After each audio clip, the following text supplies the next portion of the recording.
and oppression on many different fronts, working on the border on a daily basis, have supported over 50,000 asylum seekers over the last 2 years down at the border. Of course, working for the better treatment of immigrant workers in the kosher establishments, doing a lot of education. We just announced our new leadership development cohort of modern Orthodox students on campuses across the country. We just received a grant from the AJC to combat anti-Semitism in progressive spaces. Many, many great things going on, and we're now recruiting for our summer fellowship in Manhattan. So hope you all can continue to tap in with us. We are thrilled today to be learning with Rabbi Daniel Bouskila on the Sephardic quest for social justice. We know many of you are tapping in through Facebook Live. We will monitor your questions there. Some of you are here in the Zoom room, and the high majority of you are either on SoundCloud or YouTube. So we hope you'll enjoy from that end as well. Rabbi Bouskila will have sharing his screen where he'll have some sources to share with us from that end. Can't hear you. You lost your audio. Let me tell you a little bit about Rabbi Bouskila, although I know many of you know him. He is the international director of the Sephardic Educational Center and the rabbi of the Westwood Village Synagogue. He writes and lectures about the Halakhic and philosophical works of classic Sephardic rabbis, the literature of Nobel Prize winner S.Y. Agnon and Rav Chaim Sabato, and various themes in halacha and Jewish thought. His ongoing writing includes his Sephardic Torah weekly blog and his monthly Jewish journal column on Shaya Agnon's literature. And he is working on an English language translation of the writings of Rabbi Benzion, Meir, Uziel. He holds a BA from UCLA and Smicha from Yeshiva University. It is a delight. I was just telling Rabbi Bouskila that his passion is only outdone with his Torah sophistication. And so we are thrilled to have someone who both cares about and thinks about and works on social justice and is a true Torah scholar to guide us today. So Rabbi Bouskila, thank you so much for being here. Our plan, friends, is to have a shir for about 35, 40, 45 minutes, and then have about 15, 20 minutes for Q&A. So thank you so much.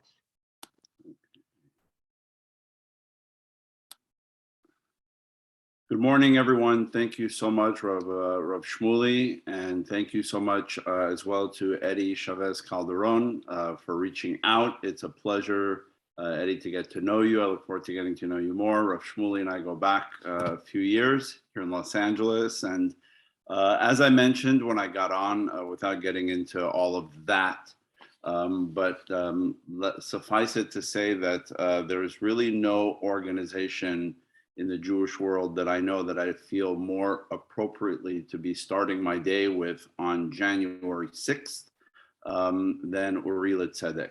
With all of the work that they're doing and all the work that they continue to do, it's really a great honor to be teaching on a subject very near and dear to our hearts, not only to my heart, the idea of social justice and the rabbinic Sephardic view on this, and how I feel that the Sephardic rabbis have very often had, without actually even declaring social justice as the flag that they wave, unfortunately today, and I think it's wonderful. You know, this is a necessity. An organization like Religiosity, calling out tzedek, tzedek tirdof, justice, justice you shall pursue, is unfortunately a necessity today in the traditional communities, in the Orthodox communities, because there's been a lack of emphasis placed on social issues, when indeed you don't have to go further than the Torah itself to see how deeply social justice is very much a part of the Torah's legislation. Anything regarding foreigners and strangers, and legislation regarding Shemitah, the law, the sabbatical laws, and all sorts of financial laws. Parshat Mishpatim in and of itself is one of the greatest statements on social justice. For whatever reason, that's kind of taken a backseat to other issues, and it's so important to bring this voice out. In the Sephardic communities, I don't think, I'm going to start out by saying, when we say Sephardic communities, I don't ever really try to speak on behalf of saying like this is a collective and this is as a whole a rule. There are, of course, different communities spread throughout the Middle East, North Africa, the Iberian Peninsula, all that consider themselves Sephardic communities that each had their own style, their own flavor, their own rabbis, and their own genre. But as an overall rule, the Sephardic quest, if you will, for social justice was never really, as I said, a quest, a flag that they waved, or a banner that they had to wave. It was simply the way of life. And there's a reason for that.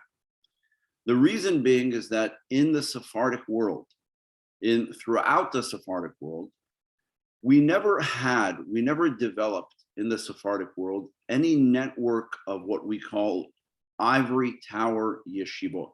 If you think of what the yeshiva world represents, on one hand, it produced magnificent scholarship. It produced some of the most brilliant Talmudists and thinkers. But the yeshiva world is set up to be an ivory tower, whereby people are gathered and sequestered from the realities of society. They don't live in the community. They're specifically asked to not live amongst the community. They don't deal with the community's problems. They don't have to confront the social or religious issues within any community. They deal with what's going on in the Bet Midrash.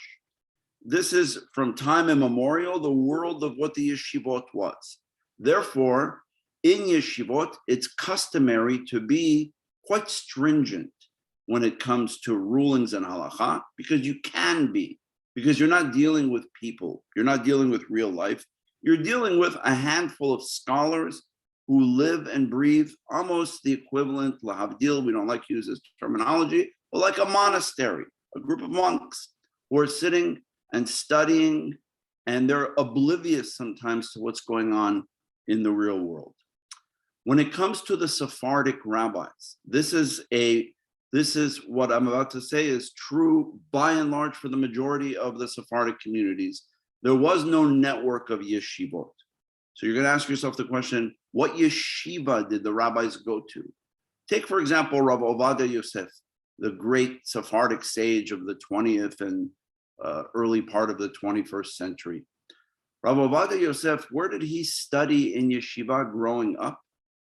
He was not a product of the yeshiva world. There was no network of yeshivot where he came from. He studied Torah with private tutors. He studied Torah in the synagogue. And yes, eventually he came to the one Sephardic yeshiva in the old city of Jerusalem, the Grand Yeshiva Porat Yosef. But this yeshiva was in no way sequestered from society. And so all of these Hakhamim, the moment that they became any kind of rabbi in the community, from your simple synagogue or communal rabbi, all the way to the chief rabbis, they lived, ate, and prayed, and walked the streets, and went shopping with everyone. They met up with everyone. As a result, they had a sensitivity to the needs of the community, and they responded. Many of us will see that sensitivity and call it today social justice, when indeed it wasn't the quest necessarily for social justice, it was simply confronting the day-to-day problems that existed in homes, in communities, in banks, in community institutions, social issues that in the end, the rabbis were seeking justice within those issues. What I'm going to do today is actually share with you 3 selections of sources. Hopefully we'll get to do all of them.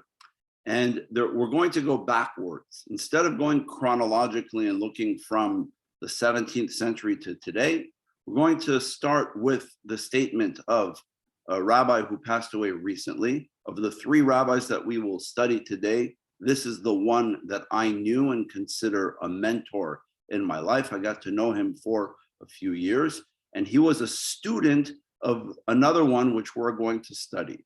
Let me share the screen, and we'll bring to you the writings of these 3 Hakhamim.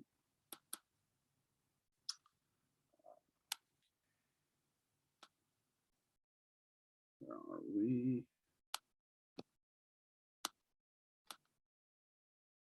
Okay, I hope everyone could see this.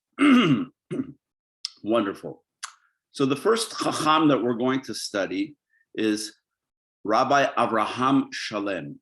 Rabbi Avraham Shalem, as you could see, passed away in 2014. So he is of the three, the most contemporary. And I had the privilege of knowing him for the last few years of his life.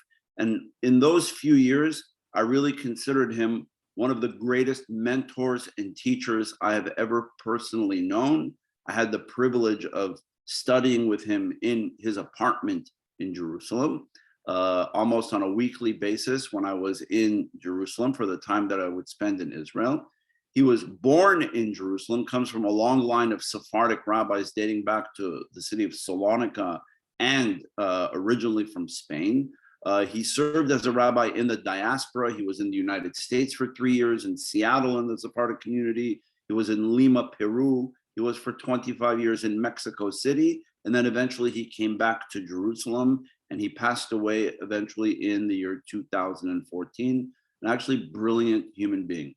Let's take a look and see what he teaches about this whole question of social justice and about dealing with, and I start with him not only because I knew him, but because specifically these two words, tzedakah umishpat, okay?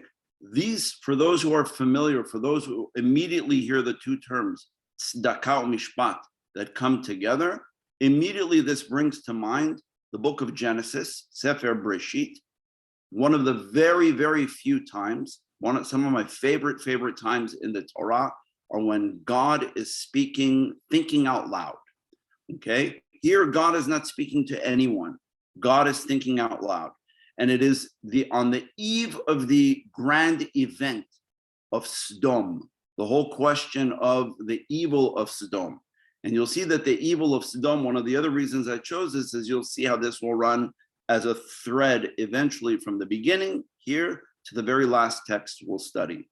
The evil of Sodom, God suddenly says, shall I hide from Avraham, what I'm about to do? And at this point, I'm in Genesis chapter 18, verse 16, okay? Avraham, chapter 18, verse 18, God says what I consider to be essentially at this point, the mission statement of the chosenness of Abraham. Why did God choose Avraham to be the leader? We never know in the beginning. Finally, here in Genesis 18:18, God reveals the reason for the chosenness of Abraham and his offspring. God says, shall I hide from Abraham what I'm about to do with Sodom? After all, Abraham is about to become a great and populous nation, and all the nations of the earth are to bless themselves through him. Why? For I will single him out, ki yedativ, that he may instruct his children and those that come afterwards to keep the way of God, la'asot tzedakah umishpat. What is the purpose? Why have I singled out Avraham? Why have I chosen him? You have to look up the mission statements of the Jewish people. It is, according to God, no less than God, it is la'asot tzedakah umishpat, so that Abraham shall teach his offspring and all his descendants to live by the ways of tzedakah umishpat, charity and justice. Look at what Rabbi Avraham Shalem teaches about this. In his commentary on this verse, they shall observe the way of God, performing charity and justice. Rabbi Avraham Shalem says, the way of God and our belief in God are rooted in the doctrine of performing charity and justice, meaning it's not simply a nice thing to do. There are so many people today, and I'm sure Rav Shmuel relates to this regularly, that when we hear people talk about doing what we call social action or social justice, they'll say, You know, it's also a nice thing to do. In addition to keeping Shabbat and Kashrut, it's nice every once in a while to go out and feed the homeless. Anybody who reads the Haftarah in the book of Isaiah of the morning of Yom Kippur, not the Haftarah of the afternoon of Yom Kippur, which is what everybody knows more because it's the book of Moby Dick, and it's because everybody is in shul more in the afternoon than they are in the morning. But read the Haftarah that the rabbis chose for the morning of Yom Kippur, and they say, why are you fasting today? Is it not so that you could clothe the naked and feed the hungry, etc.? Right? Rabbi Avraham Shalem connects those ideas to this verse. And he says, Derech Hashem, the way of God, and our belief in God, the very idea that our theological belief in God are rooted in the doctrine of performing charity and justice. Meaning, it's not that charity and justice are some additional nice thing to do. They are the core of our values and of our theology indeed. He says it's not sufficient to treat the Torah as a dry constitution of words. It's not just a book of ideas. He says if humanity will not blend acts of charity and justice into their intellectual achievements, meaning if all we do is simply share words and ideas, but they're not infused with charity and justice, and we will not work towards assuring truth, equality, and the right of existence for all human beings created in God's image. This is an Orthodox rabbi speaking, without discrimination based on creed, color, or religion, then humanity will impose upon itself and the world a devastating and destructing Holocaust. He speaks in very warning terms.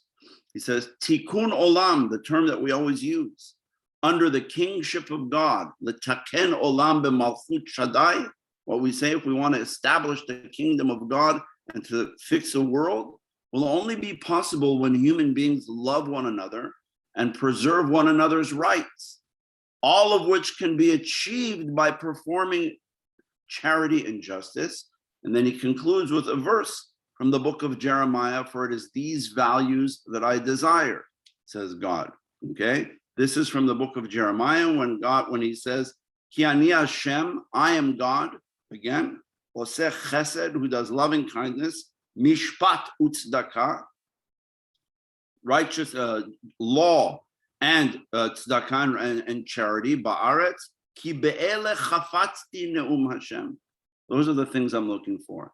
I wanted to start with this quote because it sets the tone for what I believe is a chain of teaching that exists in many of the Sephardic communities regarding what we call tselem enosh, the idea that we were all created in the image of God. A human being, the human rights, the civil rights, if we want to use those terms, of every single human being, and the responsibility for us as religious people.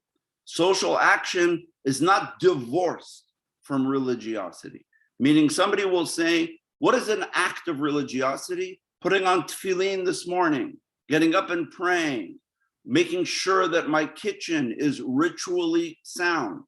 Did the Sephardic rabbis write about that? A ton. But they will also say equivalently to that is if that you go out and observe the ideas of tzedakah mishpat and make society a better place. It's not just some nice additional thing to do that makes Orthodox Jews look good. It's not a kiddush Hashem that, could you imagine Orthodox Jews who really are only interested in rituals actually went out and protested the immigration policies? Could you imagine that Orthodox Jews with kippot actually went out in front of a factory where they were mistreating employees and they protested? Wow.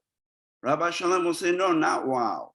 He'll say, that's no different. Not only is that no different than putting on tefillin in the morning, that actually came first. That is derech Hashem, lasot tzedakah mishpat. Tefillin in the morning is a reminder of those things. Ukshartam leot al yadecha, there shall be a sign. A sign for what? To remind us of what? What it says in the book of Genesis, chapter 18, when God says, why did I choose Avraham? Why are you, as a Jew, a descendant of Abraham, a chosen person? Because of the responsibility of bringing tzedakah u'mishpat, charity and justice, into the world. That's your responsibility. And that's what Rabbi Avraham Shalem teaches. Now, along those lines, I want to bring in the teachings of the teacher of Rabbi Shalem, Rabbi Benzion Meir Chai Uziel. Rabbi Benzion Meir Chai Uziel is my rabbinic role model and hero. He is the only chief rabbi, Sephardi or Ashkenazi, to have served in the land of Israel under 3 distinct political administrations. He became Chacham Bashi of Yafot. He's born in the old city of Jerusalem, comes from a long line of Sephardic rabbis on both sides of his family, dating back to Spain, a brilliant orator, writer, teacher, and leader who blended public leadership. He was a chief rabbi in Yafo, Tel Aviv. I am sure you have heard of his very famous counterpart that worked with him, his partner together in the Ashkenazi chief rabbi at the time, Rav Kook.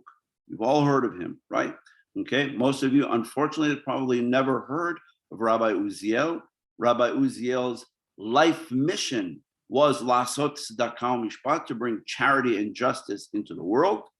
And Rabbi Uziel served under the Ottoman as a chief rabbi, and then was appointed chief rabbi of Eretz Israel, like the chief rabbi of Israel, but pre-state of Israel under the British mandate.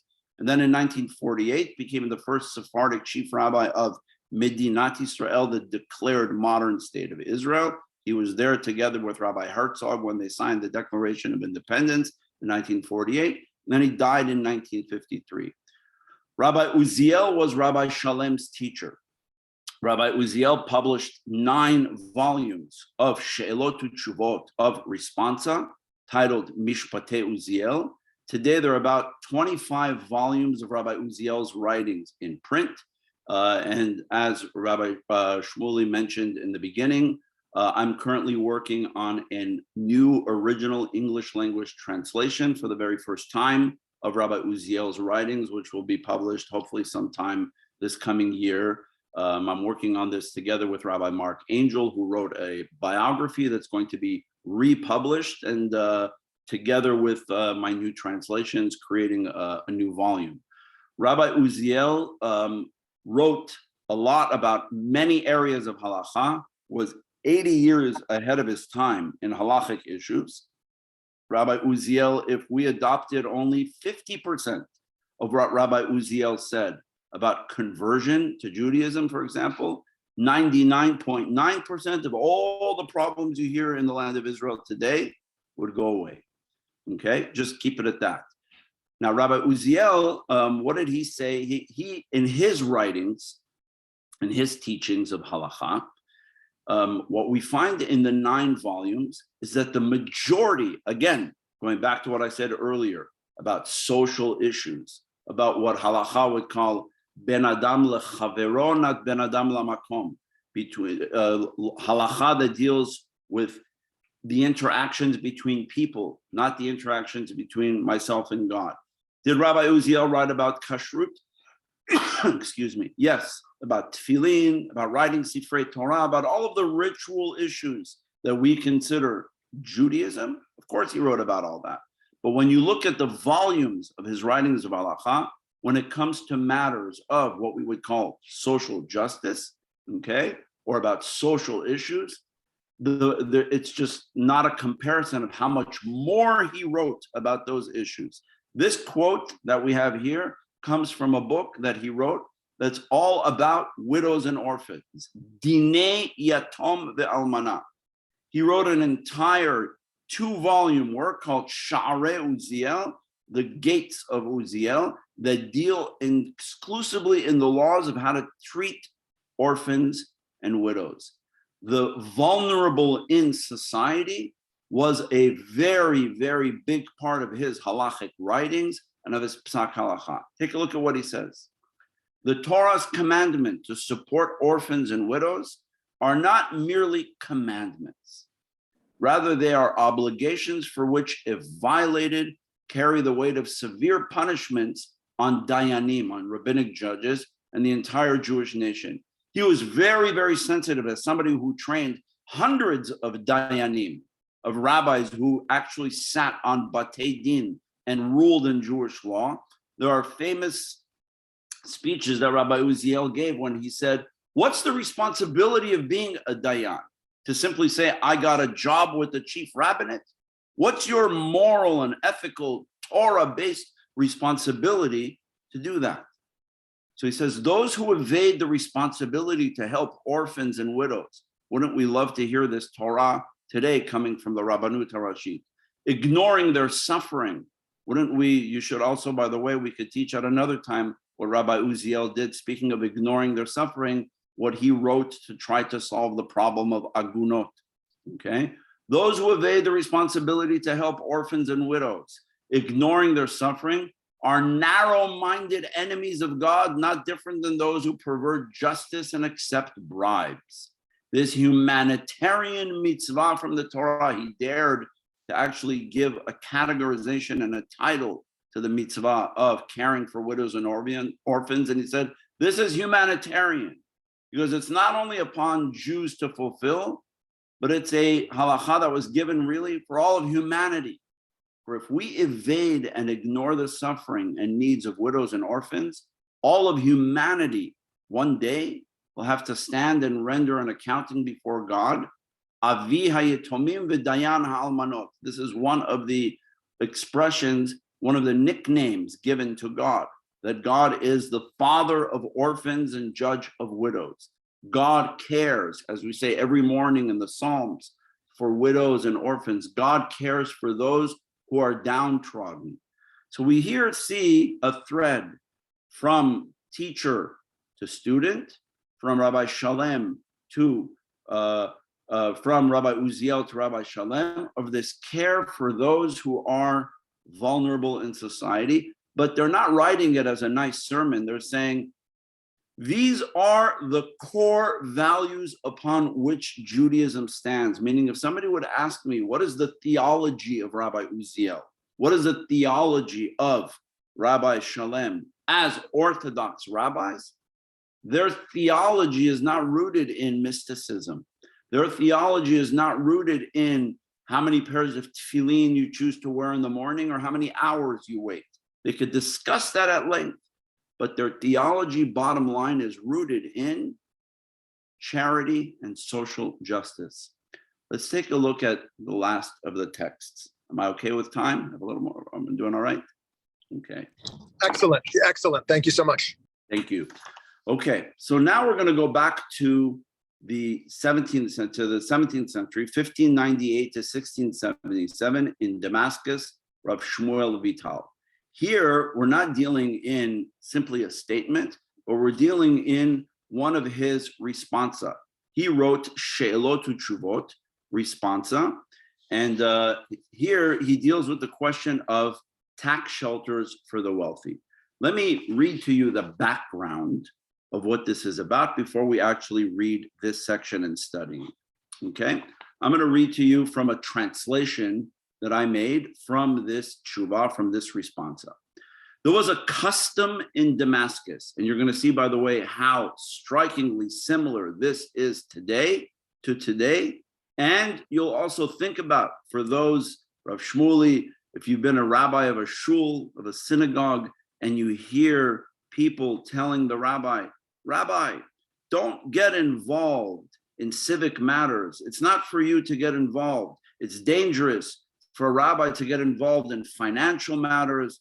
Stick to religion, okay? Stick to answering questions of halacha.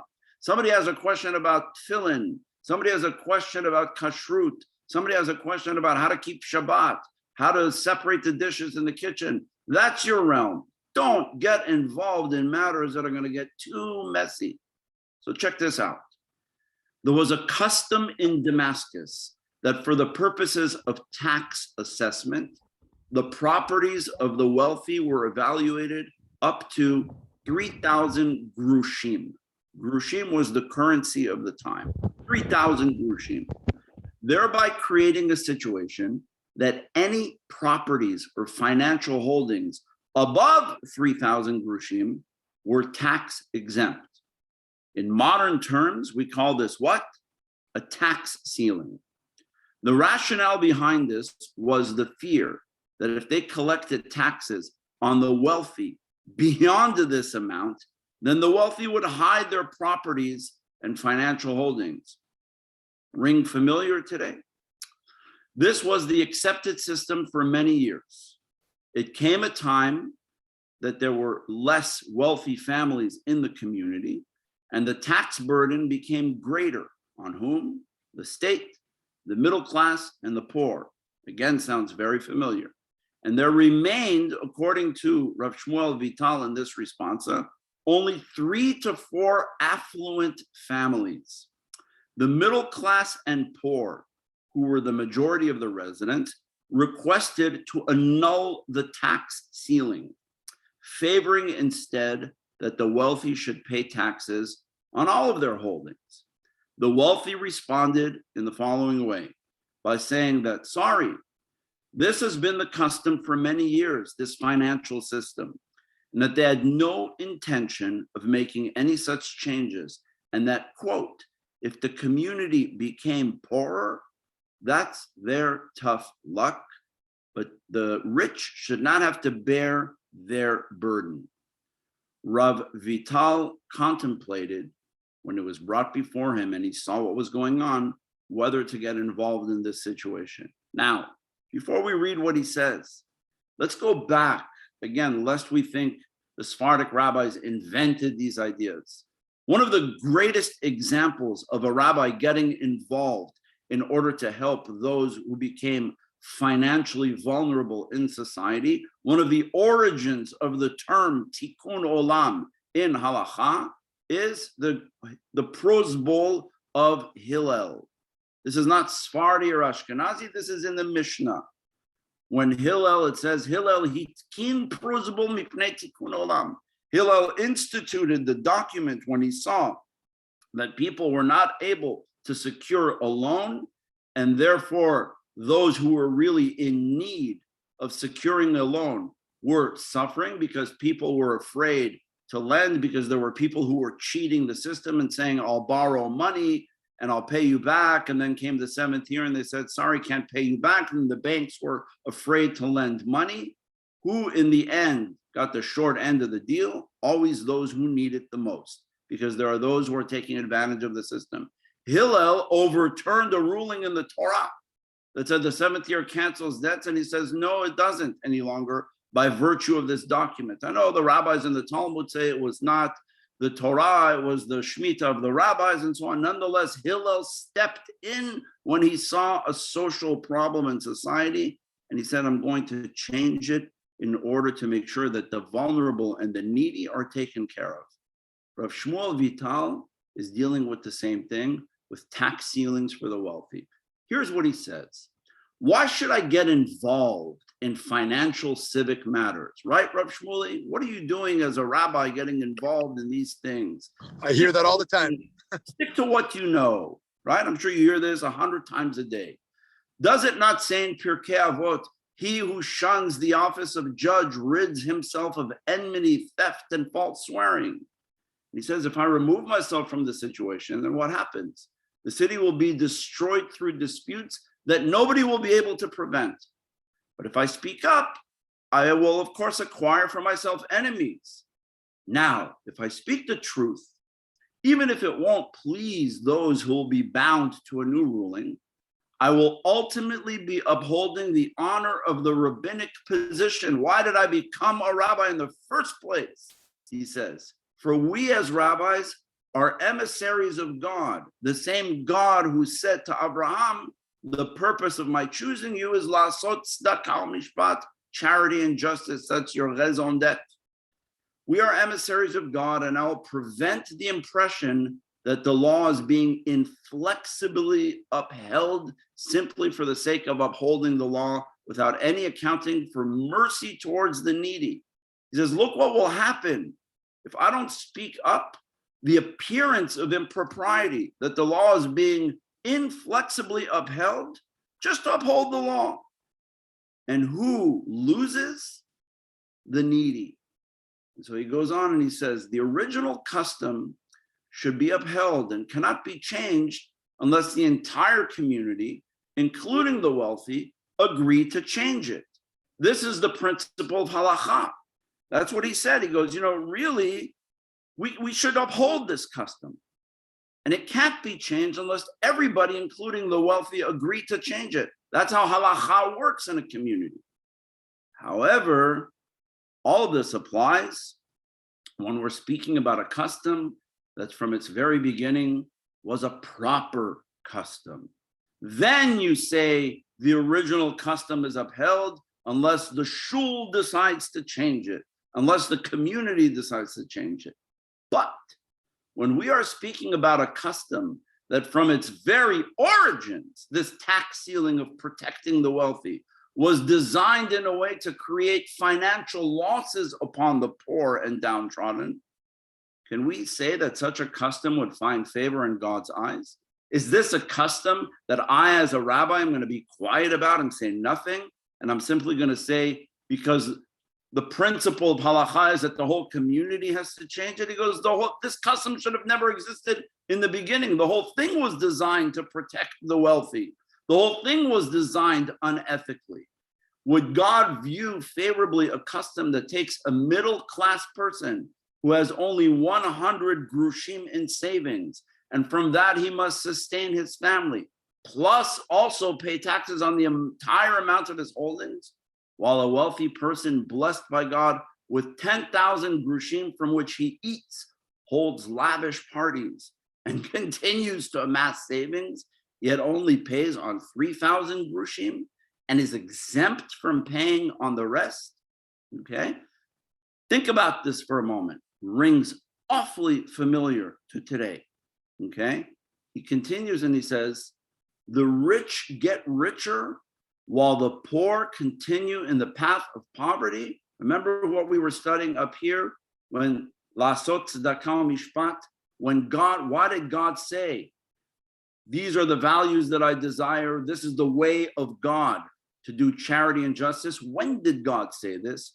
Right before the whole episode of Sodom. What does it say here?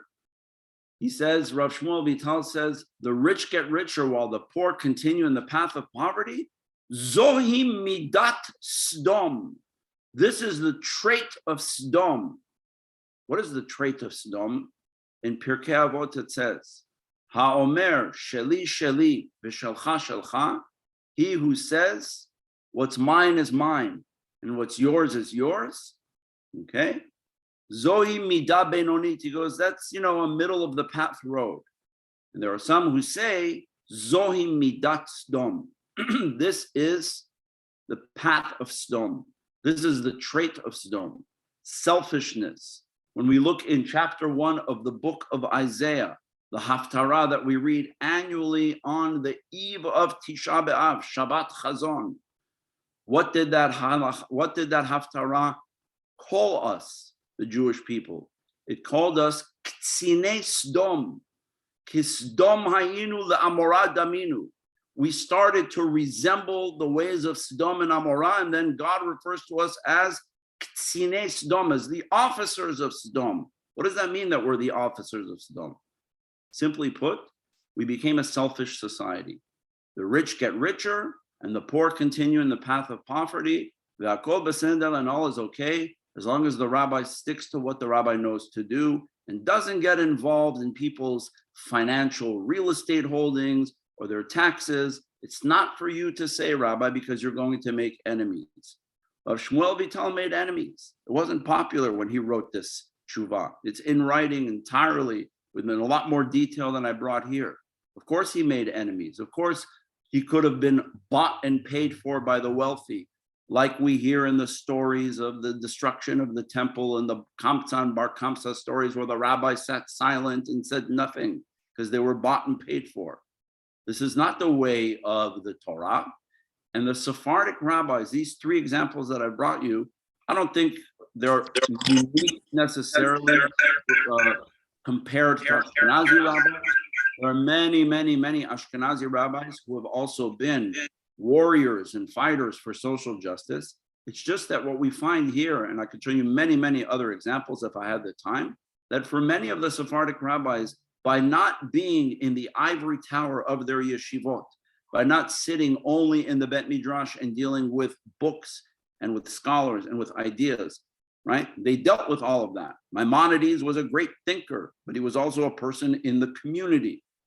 Rabbi Uziel was one of the most brilliant thinkers. In addition to all of his Halakhic writings, he wrote a philosophy that matches and perhaps outdoes in many respects that which Rav Kook wrote in Hegyonei Uziel, brilliant theological, philosophical ideas. But he was also somebody who dealt on a day-to-day basis with the needs of widows and orphans. The story that we hear a widow telling that when she came to see Rabbi Uziel and he needed funding, and she said she was cold outside, not only did he give her money, charity from his discretionary fund, he also took off his rabbinical gown, the beautiful royal robe that the Sephardic chief rabbi wears. He took it off and wrapped her in it and said, go home with it. Do not walk in the streets cold. These ideas serve as the central core teachings of many, many of the Sephardic rabbis. Indeed, they view Judaism through these lenses. They will indeed argue the opposite. Rabbi Uziel actually argued the opposite and said, now that we have come to Israel, he said this in a rabbinic address in the 1940s to rabbis who were about to become dayanim and rabbis of cities. He said, now that we have come to Israel and we're no longer in the diaspora, it's time to up our game. And he says, guess what? Once upon a time, being a rabbi was only the realm of ritual. That's for the diaspora. And that rabbis can continue to do locally in their synagogues. But what is the chief rabbinate supposed to do? Deal with all matters that we would call in Israel, that we in the United States would call tikkun olam, that in the state of Israel, in secular circles, they would call tzedek chavrati, social justice. Rabbi Uziel would say this is not tikkun olam or tzedek chavrati, meaning it is, but he would say this is simply put, halakha at its highest level. The halakha, as a matter of fact, when it came to his writing an introduction to the laws of what we call choshen mishpat, all the laws of civil matters, in his volume on choshen mishpat, on the laws of civil legislation, he wrote a special introduction and he said, here I have to write a special introduction to this because this is halakha. This is what's going to make or break our return to the state of Israel, to the land of Israel, and to build a state. We're not building a state of Israel in order for the Rabbanut to only be dealing with who keeps kosher and who keeps Shabbat. He says those are not realms of the Rabbanut at all. What the Rabbanut HaRashit became in Israel today versus what Rabbi Uziel originally envisioned is like from a different solar system.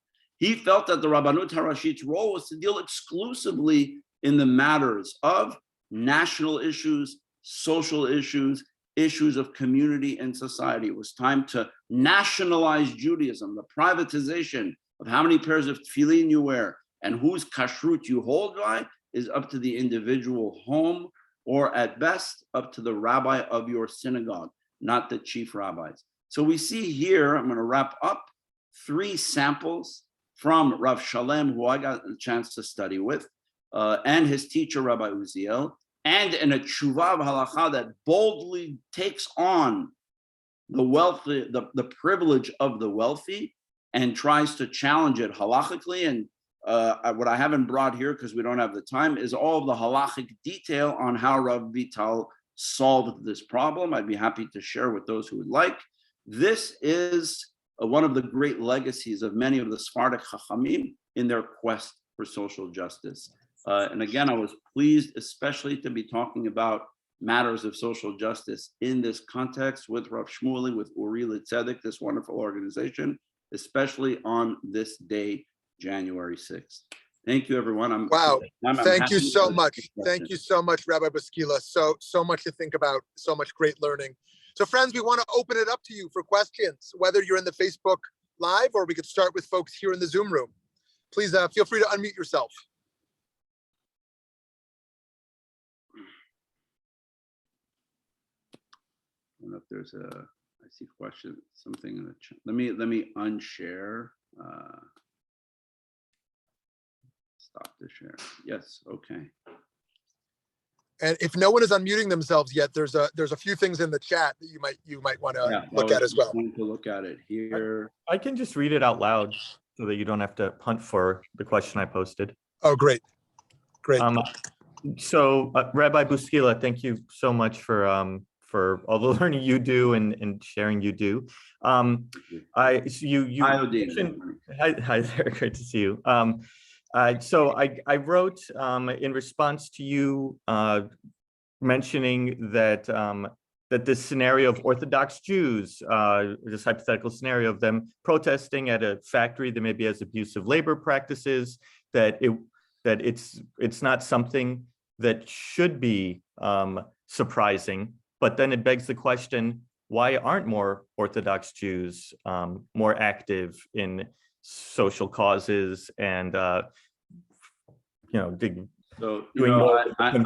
happy to address that question. I mean, I think the Mara Da'atra, the person who really the rabbi in residence of all of this, not only here on this Zoom call today, but in the United States, in North America, is Rav Shmuel and his organization Religiosity. I'll answer since you asked the question, but I'm doing so in the presence of somebody who's a great teacher and activist in all of this as an Orthodox rabbi. And I think what Rav Shmuel did by creating Religiosity, okay, the light of justice, and by making these social issues a very central part, indeed the core of the values and teachings of his organization, coming from an Orthodox rabbi, is a huge statement.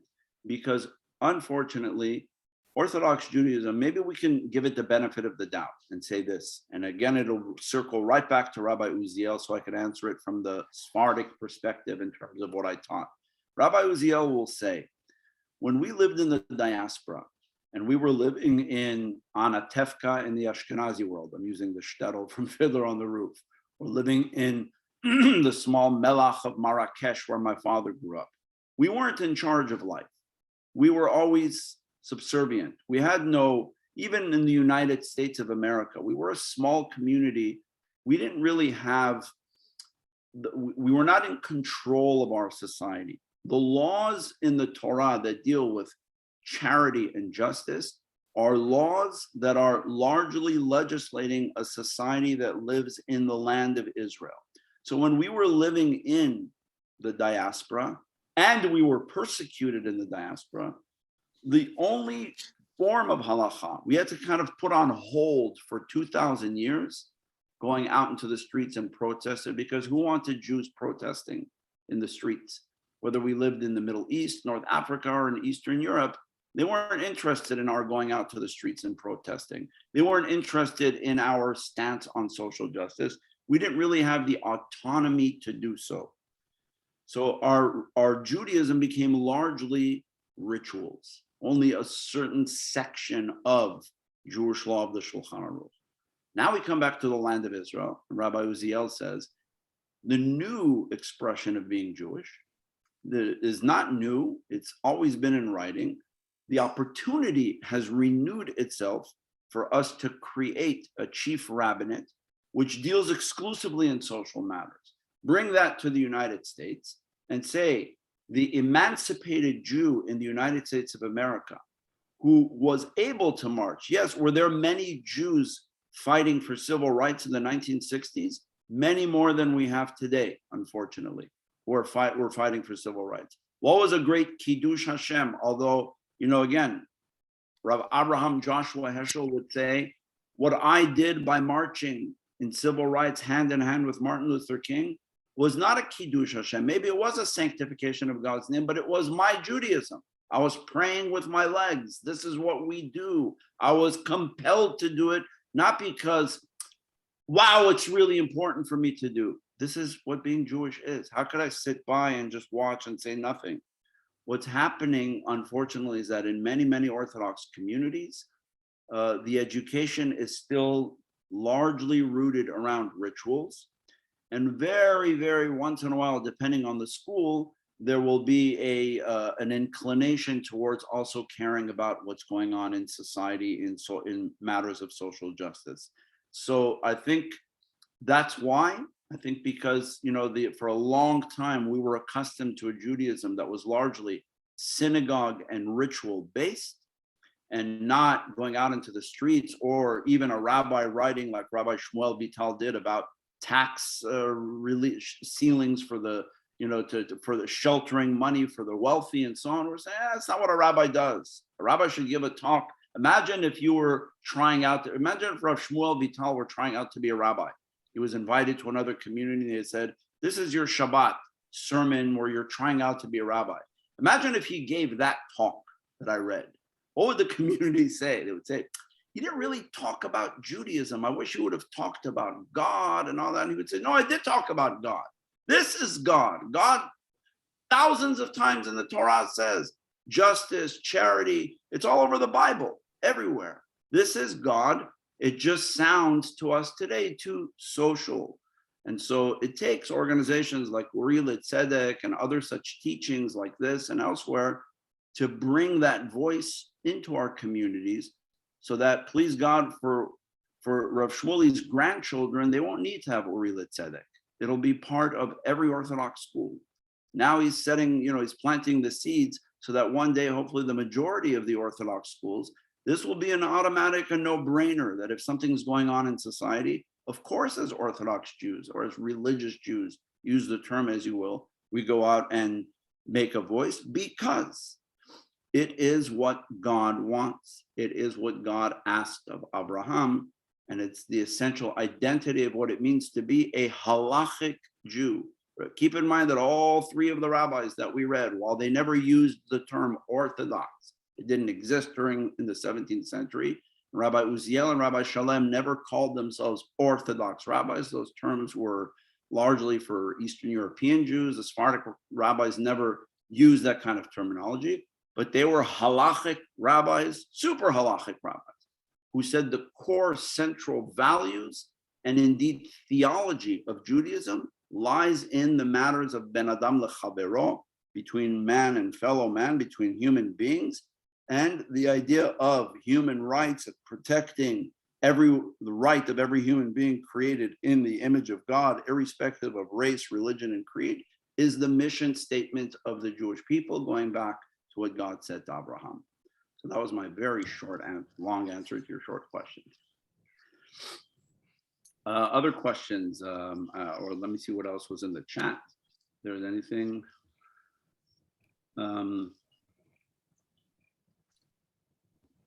Yes, so Rabbi Laurie Green writes that even progressive rabbinical schools never really study these texts. So there's no doubt, unfortunately, these texts that I presented today, why is it that I'm taking upon myself to translate the writings of a selection, of course, not all of the writings of Rabbi Uziel, because nobody ever really teaches these texts. And much like Religiosity exists in order to bring the voice of social justice into Orthodoxy, the Sephardic Educational Center that I lead exists by and large, amongst other things, to bring the voice of Sephardic Judaism into curricula. I hope that my grandchildren, there will not be the need for an organization called the Sephardic Educational Center. I hope that there will never, ever be Sephardic studies classes 100 years from now. I hope that when students sit and study Jewish law, it includes Rabbi Uziel and Rav Kook and Rabbi Soloveitchik and Rabbi Yosef Masas, that there's no distinction, that it shouldn't be that we're having an introduction to Talmud and it's taught exclusively through the lenses of a handful of rabbis, and then we bring in one Sephardic class. That makes absolutely no sense. That's due to a lot of other issues. But yes, these writings largely are not available in many of the rabbinical schools or even in the high schools because they're still in their original. They're in Hebrew. And those who cannot access the originals, Rabbi Soloveitchik originally wrote Halakhic Man. It was originally an essay called Ish Halacha. Somebody translated and it became famous. Heschel wrote his great work, The Prophet, in German. Somebody translated, it became famous. Heschel wrote his masterpiece work on the theology of ancient Judaism, Torah min hashamayim, the heavenly Torah. Somebody translated, and suddenly people started to study it more and more. Unfortunately, in the United States, many do not have access or ability to read texts in their original, in the Hebrew language. And so it takes the work of translation in order to make the ideas of some of the great, great minds that we've had that all operated elsewhere. Soloveitchik, Heschel were not American. Rabbi Uziel did not live in the United States. So, the rabbis wrote in Yiddish, in Hebrew, and in Arabic. Somebody wrote a book a long time ago called the guide that we call the Guide for the Perplexed. He wrote it in Arabic to a very, very educated literary crowd who read Arabic. Only when it was translated into Hebrew did people start reading it. Otherwise, what would the Rambam's Maimonides' Moreh Nevuchim be? Would be to the handful of elite who could read a very, very highly sophisticated literary Arabic. Only when we translate, it becomes available. So that's part of what we're doing. Rabbi, if I can take the privilege of the last question here, even though it's a big one, I think, in making the move from the interpersonal to the systemic, from the Ben Adam L'Chavero into the governmental. Yeah. As you said, well, and is important to remind, the Sephardi world is so broad and so complex and has so many components. But maybe you can share some general trends in which there may be more barriers or more ease in Sephardi history in relationship to surrounding Gentile societies to make the leap from the Ben Adam L'Chavero, from the Halakhic into the governmental and the systemic, either whether that's pre-Medina, in Medinat Israel, or in America today. How do you think about that translation from how we treat people individually to how we advocate for policy? Yeah. So, for example, it's a great question. And again, that could be the subject of a whole talk in and of itself, Ben Yisrael La'amim, between the Jewish people and the nations. But for example, another direct student of Rabbi Uziel, who I didn't mention here, Rav Chaim David Halevi, he wrote in a very, very famous tshuva, very famous halachic responsa. He was a student. He became the chief rabbi of Rishon LeZion and then of Tel Aviv for many years.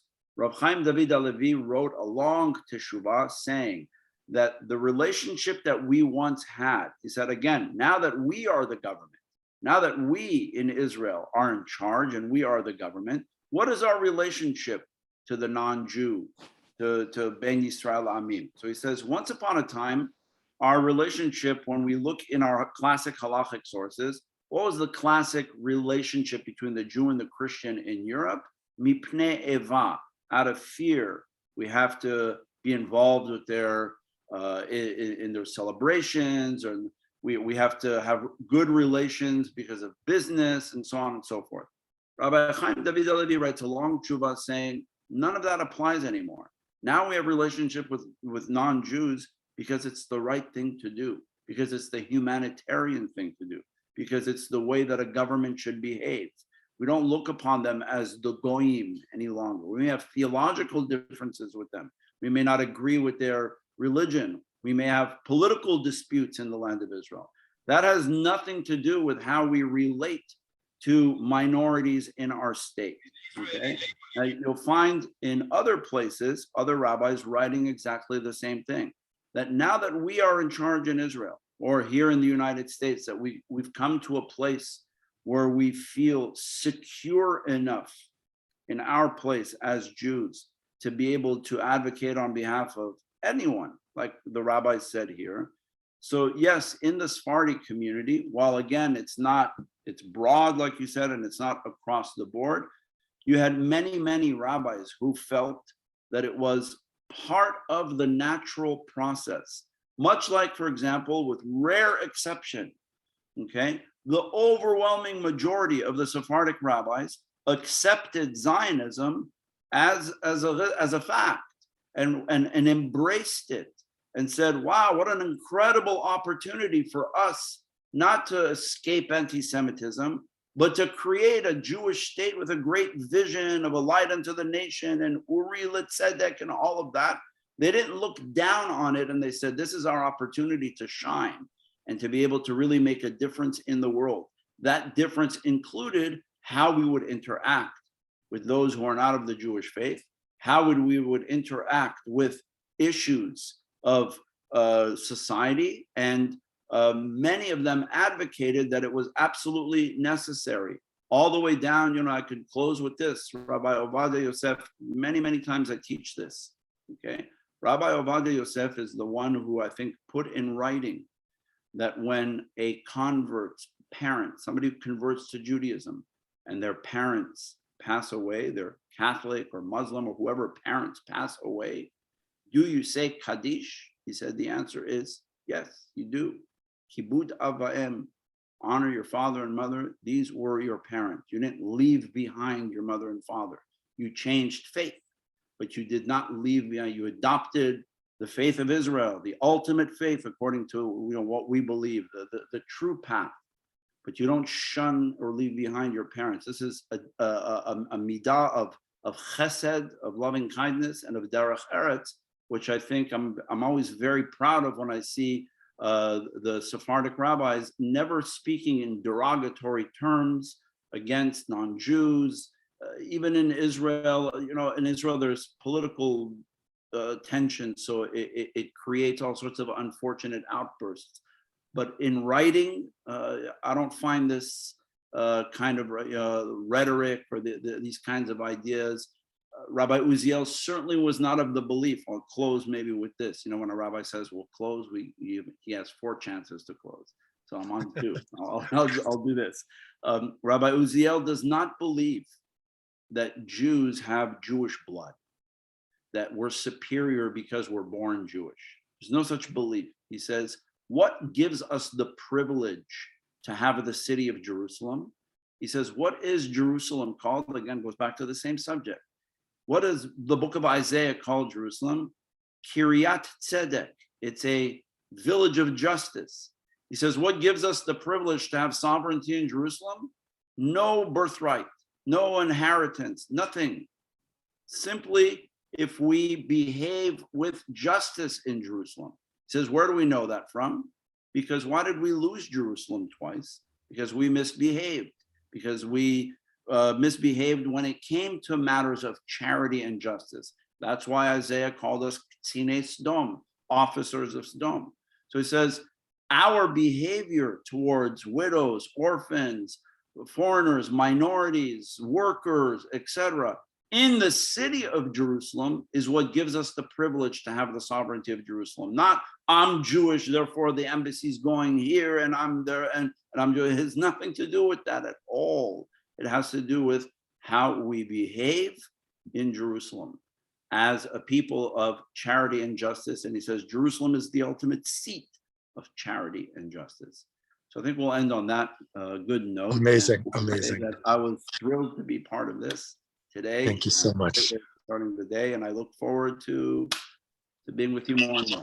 Thank you. We owe such a deep debt of gratitude to you, Rabbi Bouskila, not only for this amazing, inspiring shir, but for the work you do every day to bring the Sephardi Torah, which God willing, one day, like you said, we won't need these separate institutions to bring into the mainstream Judaism what ought to be there at the center as well. But until then, support them, please. Wishing you so much continued bracha, v'hatzlacha, and all good things in the coming year. All the best. Shabbat shalom to everyone. Thank you. Shabbat shalom. Thank you. All the best. Kol tuv.